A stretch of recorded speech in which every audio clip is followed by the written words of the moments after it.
Everyone. Today is Easter Monday.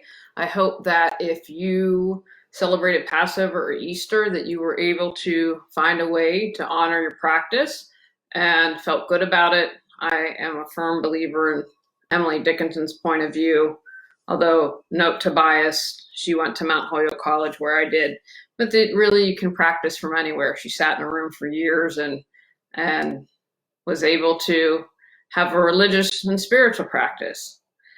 I celebrated yesterday. I am starting a year-long online course in herbal and plant magic, and I'm so grateful that I can continue to be awed and amazed at just life, and I'm learning about plants, and it's just super exciting, and that our intuition is always on, our soul, our higher wisdom, our sovereign self, whatever you call it, is always there for us if we are opening to listening.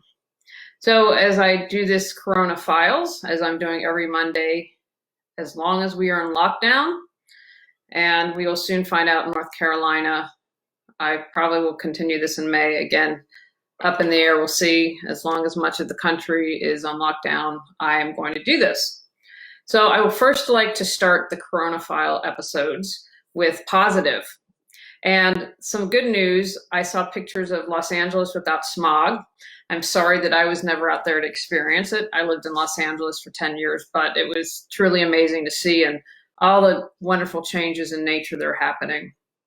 I've read that they have found the antibodies for the coronavirus. Now, I skimmed the article. I got my doctor's degree from nowhere, but they were talking about a person who had the disease and was like, yes, please use me, get my antibodies. I don't know if they use that for a vaccine or if it's something that you could take something from that and try it as an experimental treatment to help prevent people from dying. I thought that was great news.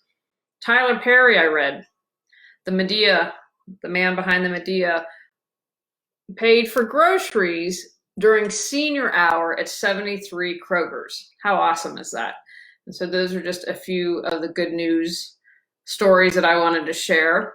I also, as I've been saying every week, how can you do something once a week to support a small business or to do something? And someone said to me, I don't have any money right now. I get that. You are not, first of all, you're not alone. There are many people in that boat with you, but there's still things that you can take. You can write a review about a business that you like. Maybe you can't afford to buy something, but say, hey, you know what? Every time I've gone here, great customer service. They have the best pizza east of Chicago. Whatever it is, you can rate and review. You can refer them. You know, I mentioned last week about how some people are raising funds to support restaurants and have them feed the healthcare workers. And so you can do something like that and say, hey, I nominate Joe's Italian, best Italian ever. They're a great group of people. I would love to see them be considered for this. You can just say to them, hey, I've always appreciated your business. I just want to let you know I'm thinking about you. As I say, like a broken record, everything is energy. And so what you put out adds to everything. And people, I believe, really feel it. When I've said to someone, I'm going to pray for you, I stop and take a moment, sending good energy, whatever it is, whatever your vernacular is. I'm going to encourage you, don't get caught up in, I don't pray, it's sending healing energy. All good. Whatever you call that, simply do that. And you're just adding to the goodness of all the energy out there, and people really feel that. Today I wanted to talk about finding hope when you don't feel like you can have hope. There are a lot of people, it's a really stressful time for many. People have lost jobs, people are worried about paying their rent. My understanding, I'd encourage you to find the laws in your state, because I've seen some people who are being threatened to be evicted, and my understanding, at least here in North Carolina, was that evictions are on hold. So just know your rights. While I've talked about being aware, like what can you find good about this time during the coronavirus, or what are those positive stories, like the 97-year-old grandmother who recovered. At the same time, you can be aware, and it doesn't mean getting into despair and getting stressed out and being like, okay, well, I'm aware. What are my rights during this time? Because in a national crisis or emergency like this, we can have things happen, And it's even more important to pay attention during this time. So be aware of your rights. So how can you find hope? You can say, Julie, you know what? I just want to stay in bed all day. And I understand that. I've been there. First thing I'm going to suggest is nature. Because for a lot of people, it's going to have an option. Now, if you're in a dense urban city, such as New York, I got to believe there are trees still in New York. Can you walk to Central Park? If you're in LA, I know they're on a mission to plant, I believe it was 1 million trees I read, and I hope that they do that. Getting time in nature connects us. It helps soothe our soul. When I did my little ceremony yesterday, it was very purposeful. I kind of felt like I was surrounded by trees, and I kind of feel that the trees bore witness to what I was undertaking. So get out in nature. Again, if you say, I don't have that option, then I am going to really encourage you, well, what can you find online? There are lots of freebies about national parks where you can find out more information about them. They have videos. Watch one of those. You know, one of the biggest things when I started coaching is I had to become more aware when people would fight me, and I would always think, oh, well, maybe I didn't offer the right thing, so let's see how we can tweak this. And it was not so much about me needing to tweak something, but the resistance, and just people didn't want to do it. And again, that's your choice. There's no right or wrong here. But I'm going to encourage you, if you're coming up with an excuse or finding why you can't do that, examine that. Excuse me. If you need support, so if you say, I can't even do that, again, we're always to ask for support. There's no shame in that. I think a lot of times that we get into this mindset that you have to be a strong, rugged individual. No, especially now. So ask for support. If you're like, Julie, I can't even Google national parks. Okay, then ask for support. But you just take that first step. And as another way to support people, if you know someone who may be struggling, reach out. Check on your neighbors, check on the elderly, see if anyone needs anything. Really come together now for community. Another thing that I think is really key, and if you're struggling, is own your feeling. You know what? I'm angry that I'm out of a job. I am sad that I feel so despondent right now. Because when we own them, then we can accept them, then we can release them. Because if we don't, they have to go somewhere. Your anger gets buried, your sadness gets buried, and then sometimes it comes out at the most inopportune minutes. Have you ever been in a situation where you've blown up at someone and they're like, whoa, where did that come from? It's probably because the emotions haven't been dealt with, and it has nothing to do with the current situation where you're upset, but it's because emotions haven't been dealt with. You know, like when a kid has a temper tantrum and parents are, oh no, temper tantrum, embarrassed. No, kids are awesome. They know exactly what to do. They're dialed in. They're like, I didn't get my candy bar, and start having a temper tantrum. But you know what? Then the emotions are released. They're not stored. So if you need to go have a big old temper tantrum, do it. You need to have a good cry. That came for me my ceremony yesterday. I was like, wow, I thought this had been healed. Nope, we just got to another layer. So I just cried, and boy, was I grateful. So honor your emotions, feel your emotions, and then release them.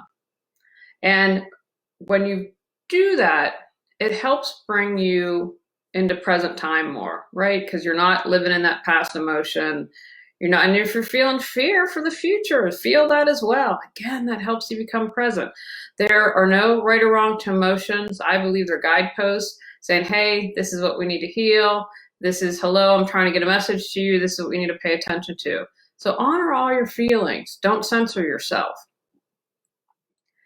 Be present as much as it's possible.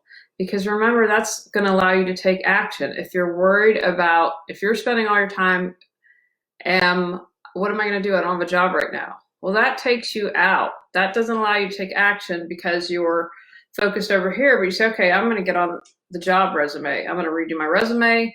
I am going to join some networking groups. I'm going to get on LinkedIn.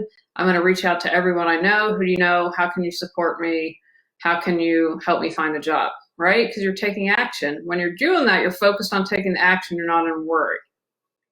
And again, I can't emphasize this enough. If you need support, reach out. Ask for help right now. I have seen so many wonderful stories about people offering help and support to everyone, it's out there. I encourage you to write a list. What gives you hope? Things that give me hope are Mother Nature healing, smog going away, children. Children always give me hope because I think, wow, we've got a chance to get it right with the next generation. Cats give me hope. Animals give me hope. Acts of kindness give me hope. They help renew my faith.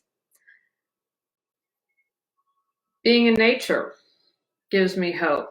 Having a deep conversation with someone gives me hope. Learning about plants and herbs and all their holistic healing qualities give me hope. I'd really encourage you, make a list, and then you can refer to that list when you're really upset or you're really challenged. But you have found hope, and I'd encourage you, then do an inventory. Where did you feel despondent in the past, and how did you get out of that? What were the steps that you took? Who was there to support you? What made you ask for help if you needed it? What made you take that first step? I guarantee you've probably done this, whether or not you're giving, we never give ourselves enough credit. So make that list. Where have I overcome something in the past? You're a lot stronger than you give yourself credit for. And then kind of take that apart and see what the steps were. What were your challenges and how did you overcome them?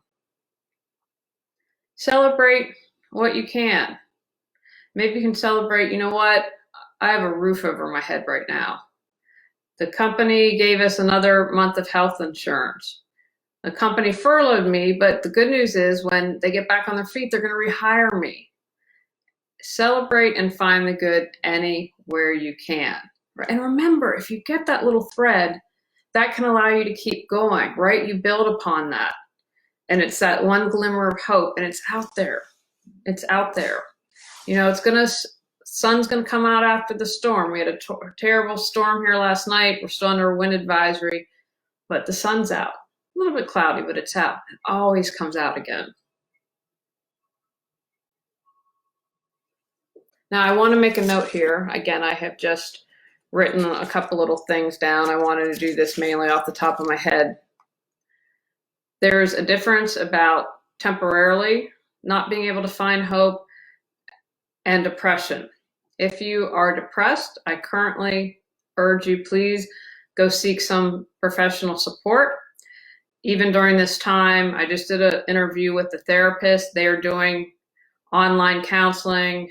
They're going to be able to help you if you need to get a prescription. I'm sure the psychiatrist, the person can do that. Reach out for help.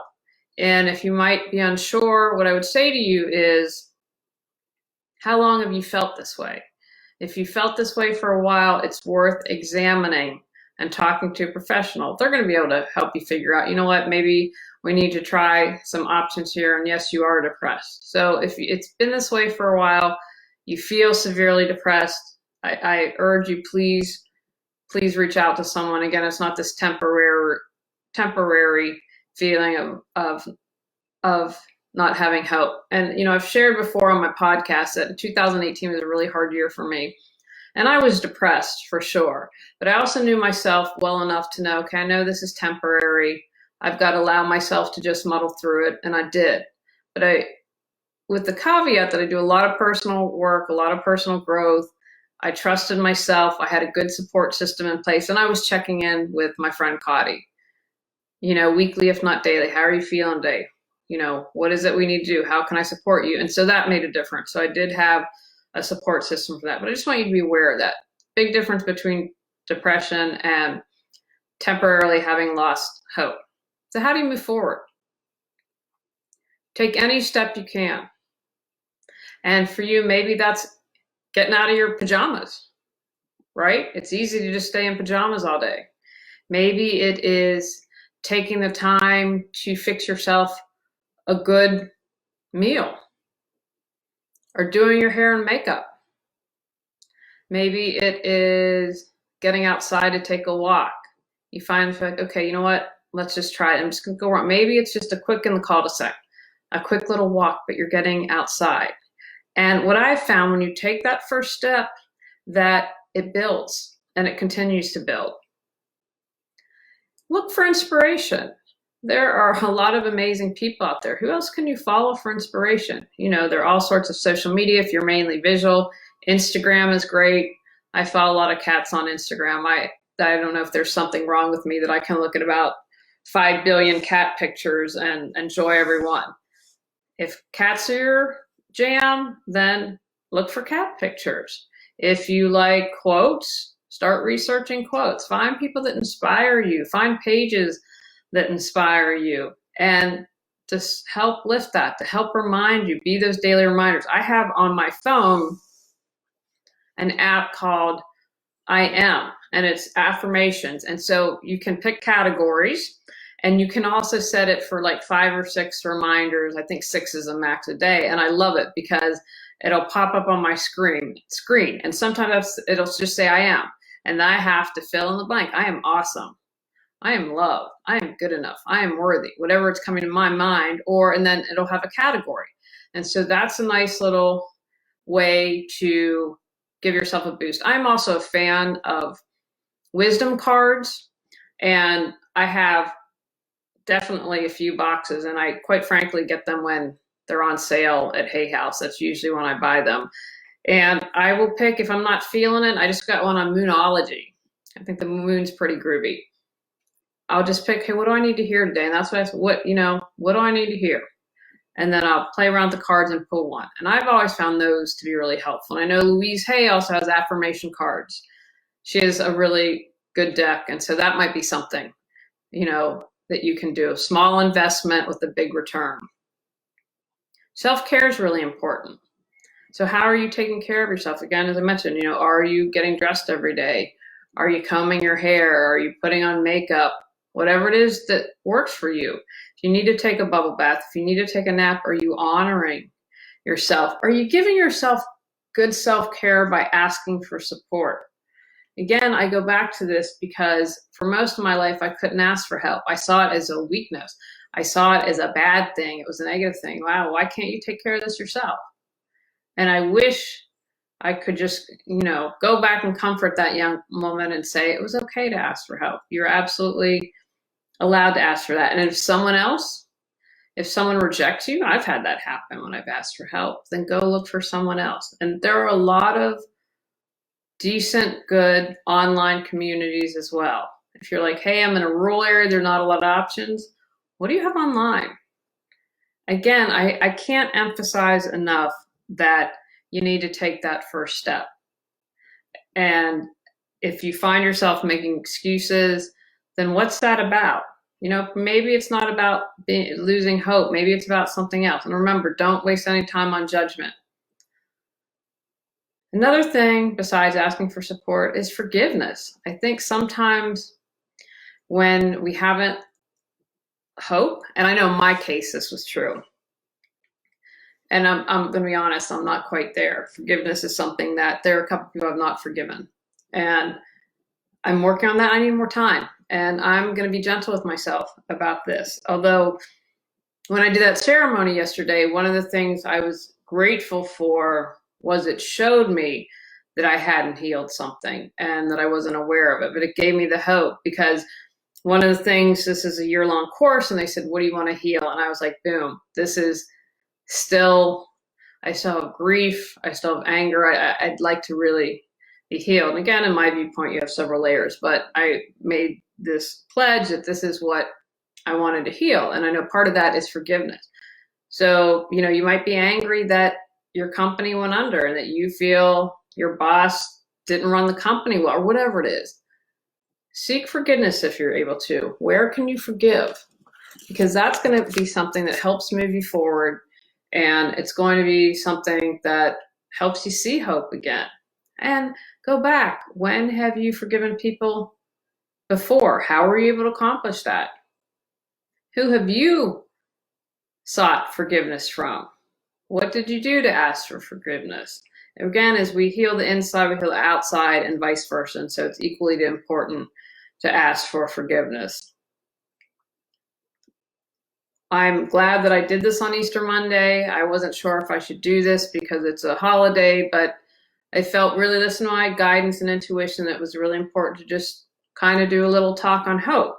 As always, I will stick around for an hour. I want to answer your questions for free. It doesn't have to be about hope. If you want to talk about getting organized, clearing your clutter, I am here. I'm here to support you and ask any question, hopefully something I know a little bit about. If you ask me medical questions, we're in trouble.